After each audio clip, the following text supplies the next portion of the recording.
สบายดีมื้อนี้พักผ่อนอยู่บ้านก็อยากจะห้องเพลงหนึ่งให้แก่ทุกๆคนผิดพลาดแล้วกันในขออภัยเพลงนี้เป็นเพลงลาวอมตะหรือจะว่ากันว่าเป็นเพลงคู่บ้านคู่เมืองของเราเอามาดุลนานเดิมเพลงนี้มีชื่อว่าหลวงพระบางแดนงามผิดพลาดแล้วกันในก็ต้องขออภัย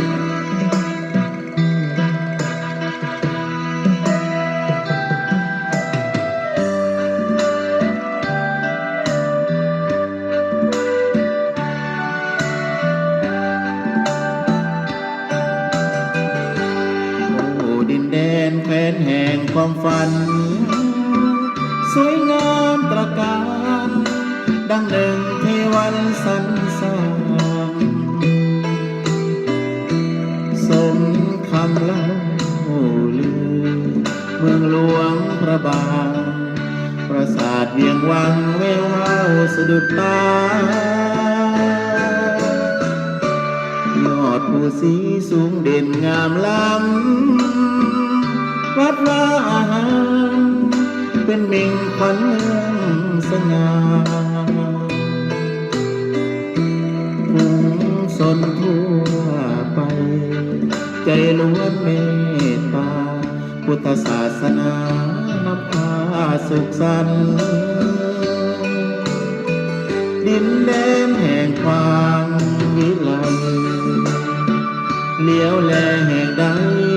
ส่วนจิตใจเบิกบานเพื่อนเที่ยวสมพิลมสำลานพบเห็นแต่หอยยิ้มนั้นพาฝันซึ้งตรึงใจ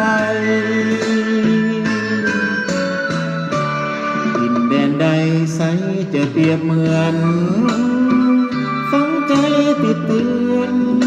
บ่อาจหลงเลือนลืมได้ยิ้มนั้นแนบตรึง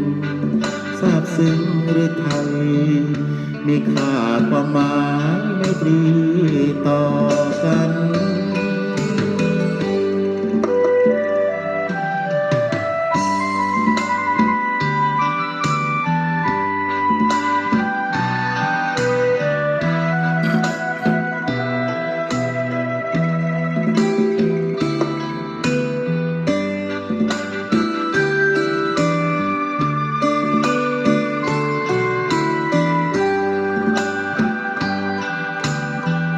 ดินแดนแห่งความ